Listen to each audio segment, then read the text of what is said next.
What's going on, sports card hobby family? We have got a brand new sports card documentary called The Hobby, and it is ascending up the charts. It is popular. It is done by Morgan Fox. We're going to dive into it. There's some interesting little tidbits in this thing. So some of the kids, maybe they're too sophisticated to be collectors. Now they want to be investors, which is really the wrong approach to a nice hobby. Record-breaking sales. The card sold for $5.9 million. COVID was something that nobody obviously expected to happen, right? I received an email from a reader who said, I don't think you got the full story.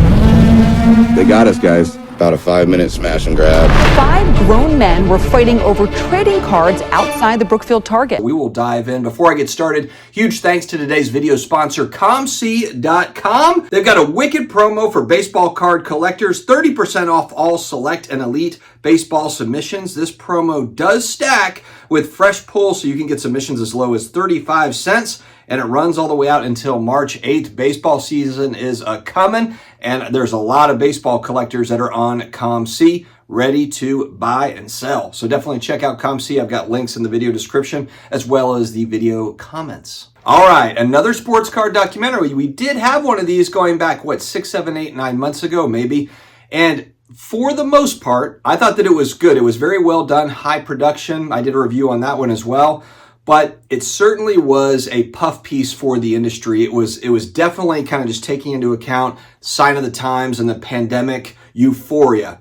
Now, I will say that this documentary does do some of that, but there is some balance to it. They do right out of the gate talk about how the interviews that were done in this documentary, done by Morgan Fox, by the way, congrats to Morgan Fox, did a great job on this. Interviews were done between October 2021 and March of 2022.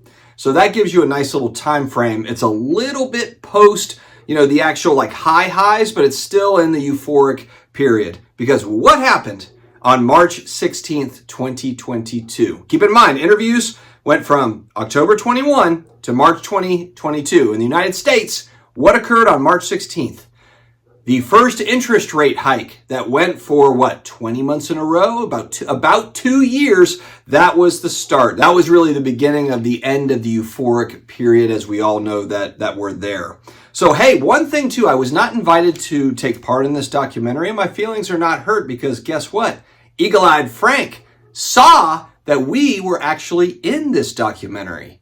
Not on purpose, but if you look here, Frank, I don't know where the picture's going to be, but there's a picture of Jeff Wilson. He's talking in the documentary. And in the background of their sports card investor studio, this is going back a couple of years, what are they watching on the TV? You can see my fuzzy head back there. It is off-centered with myself, and Brad, the comeback card investor, was with me going back 2 years, 2.5 years when this was done. So I wasn't directly interviewed, but I was indirectly in this thing in the background. Moral of the story, I'm everywhere. All right, some of the usual players that were interviewed in this thing, you kind of would have thought would have been, just going back to that time frame.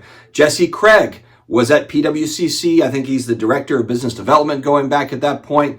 Not only is he not with PWCC anymore, but PWCC isn't going to be PWCC for much longer, probably. It's probably going to be called Fanatics Marketplace or something different. Man, times change. A lot can change in 2 years. And from this documentary, the one thing I really like about this, it is kind of a time capsule. One of the interviews I thought was interesting was Paul Sullivan, a columnist at the New York Times, I believe was his title, for a long period of time, covered collectibles and noticed kind of an explosion going on, going back 5 years, 3, 4, 5 years, and notice what he called, I like how he explained this, passion investments. Passion investments, basically, of course, collectibles are passion investments driven by nostalgia. So you have Paul Sullivan kind of talking about his background in this. You've got Jesse Craig. You've got Mike Gio and Jesse doing their sports card nonsense thing. Rick Probstein, this also is amazing, holds up what he said. He spent $3 million on this vintage baseball card that he holds up, and it's not sitting in any sort of a SlabMag. I'll never understand any sort of protection. I'll never understand why you just don't put any sort of protector on it, but whatever. Rob Veras is in this thing quite a bit. And there's another person that's in this a lot, and we're going to talk about him later, Josh Luber. Josh Luber, where are you? Where are you? This is kind of part of the Gary V tree. What happened to Josh Luber? What happened to a lot of these folks that were all big and talking big? Nowhere to be found. Does also take some time in highlighting some of the smash and grab type robberies. It covers Nash cards and their break-in. It covers Logan Paul opening a fake box, the G.I. Joe cards for Pokemon cards in a very expensive box. It's got the Target, Walmart, the gunmen and the people that are trying to get into Targets and Walmarts, the retail flippers. It covers that. Also gives some historical context as well as to kind of how do we get here today, going back to, the early pre-war baseball cards and how this became a hobby. I'm not saying it covered Jefferson Burdick and some of the early collectors, but it gives a timeline as far as the industry. Topps coming into the market in 1952 and kind of creating more of a mainstream baseball card, devoted baseball card with stats on the back and all that stuff. And then, of course, it talks about different mergers and everything. Topps buys Bowman and kind of how we got here where we are today. And then, of course, ending with Fanatics just buying everything. Hell, Fanatics probably just bought my house. I didn't even realize it. They're buying everything. One of my gripes, and it's not really a gripe against the documentary as a whole, but Josh Luber gets a lot of airtime in this thing. And again, you're going back 2.5 years where he was a big figure. If you think about it, it was Fanatics is moving in, they're taking over. And the way this was explained, I didn't remember this, but the way Josh Luber explained this thing was Fanatics Collectibles was started by Michael Rubin and Josh Luber, started by both those guys. So I don't know what happened. And it says that he left in November of 2022. Did they have a spat? Like, what happened where Josh Luber was co-founding Fanatics Collectibles and was going to run Zero Cool and going to run the non-sports and all that stuff? That must have been a hell of a falling out. They started, according to Josh, they started it together. Maybe that's not accurate. I have no idea, but maybe Michael Rubin just bought him out. It's just odd to me. Michael Rubin seems like a person that, when it comes to business, is pretty careful, I would assume, who he's going to go into business with. And it just seems odd to me that Luber kind of was tapped as the chief visionary officer, co-founder, whatever. And then, 6 months later, 7, 8, 9 months later, he's gone. And it says here in the documentary, he started his third company or whatever. But it's just so odd to me because, again, Luber's talking a big game at that time about all of the future and what it could be. And I remember just being a fan of non-sports type stuff. Man, Zero Cool is going to roll out with a bunch of cool things. I do like some of their Stranger Things cards, but I had such high expectations for the marketing of it and for just how Zero Cool could do all these really cool things, and they just didn't do it. The marketing fell apart. They ended up going with, V-Friends cards, Jackass cards, Clerks cards, which fine, those are cool little IP franchises, but there's so much out there to do. It's just weird. It was weird to me how the whole thing went down. And now, Zero Cool, I don't know, do they even still have a social media?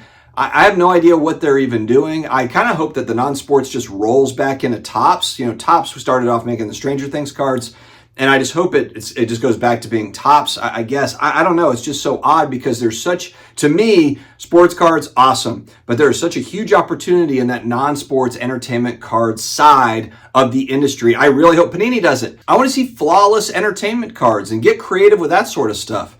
There are some really cool things that can be done in conjunction with sports cards that are fun. But anyway, Josh Luber gets a lot of airtime in this thing. And for a guy that, frankly, it's just disappointing that there was a lot of big talk and then now nothing. Now he's not even a part of the industry. But you see that watching this thing, and it just shows you, it reminds you that, my God, man, in a couple of years, things can change very quickly as far as who are the players, what are they doing, and who are not. The only consistent person here really is Michael Rubin.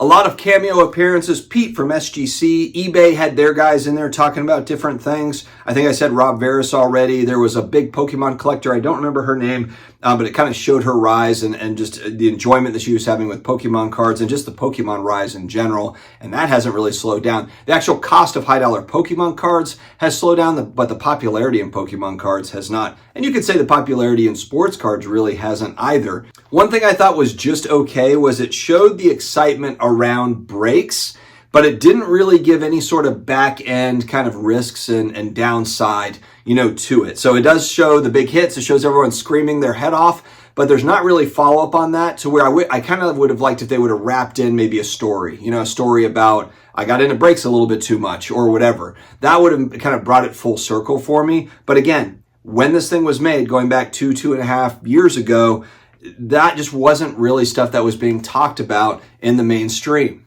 At the beginning of the first scene, it says a snapshot of an unprecedented moment in an ever-evolving industry. And that is the truth, really. I mean, it was just such like a strange moment. And the documentary does a great job of kind of showing the euphoria, then also showing some of the downside, offering up some history, showing some of the characters there as well. I feel like we need a part 2. It does talk about the big rise. At the very end, it does show like basically after this was shot, the market cooled tremendously. So it does show you those pieces, you know, at the end. And I think that that's important, but we need kind of a follow-up to this. I almost feel like, you know, in the US, I can just say that everyone loves kind of the rise, the fall, and the rise again.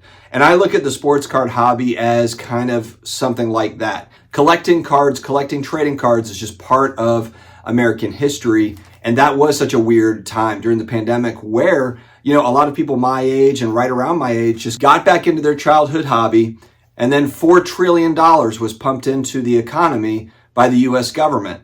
And it had to go somewhere. A lot of it went to trading cards. We just talked about how interest rates started to move up. Some people will disagree with me on this, but it seems pretty plain to me that if you're a big money individual and you sort of care about this stuff, but you definitely don't want to overpay, and you can get 4 to 5% from a money market account, as interest rates start to tick up, what happened? I mean, it's pretty clear that a lot of the big money just moved out and got into stuff that's safer, that is far less risky. If you can get 4 to 5% without really much risk at all, why are you buying a sports card if you're a high net worth individual? Why are you buying $1 million card unless it's just one of those ones that you have to have for your collection? But if you're an investor, your money right now is sitting in money market. You're getting 5%, maybe 6%. If you've got huge money, you might be negotiating with the banks to get even more money. So the whole idea that this was going to stay like this with interest rates moving up, of course the high end was going to move downward. But I think that the thing that's really great though, again, I think this sets up for another story. It sets up for the next phase. And I think that that's going to be fun to watch because an industry has grown here. This is not your grandfather's hobby. It's just not. It's not what it was in the 50s. It's not what it was in the 80s. You know, there's a lot of technology, a lot of companies that have come in here over the last few years. Some have failed, some have moved on, and others have come in and they are having success. We have a large company, a very large company in Fanatics, a few large companies. We got really eBay and Fanatics are massive companies that are investing in this space, and it's not going to go away. I really enjoy the way that things are now. It's gotten way less crazy. There's some more obvious buy, sell type opportunities. It's fun now. It doesn't feel like you're going to get absolutely smacked in the face. It actually feels a little bit more normal. So definitely check out this documentary. Morgan Fox did it, and I believe it is on all the major streaming platforms. But Google the hobby, and I'll put in the video description too where you can find it. So check that out in the pinned comments where you can find the documentary. I thought it was definitely worth a watch. If you're a hobby person, whether you're a content creator or if you're just a hobby person and you want to watch something fun about the industry and just about kind of the characters and the time frame and all that, I thought that it was very, very well done here by Morgan. And like I said, I'm in it in the background. You just have to kind of really have an eagle eye and find me. But I am in there. It's kind of like a Where's Waldo episode book, the type thing. Oh, I'm in there. Stay healthy, stay awesome, and I will talk to you again later.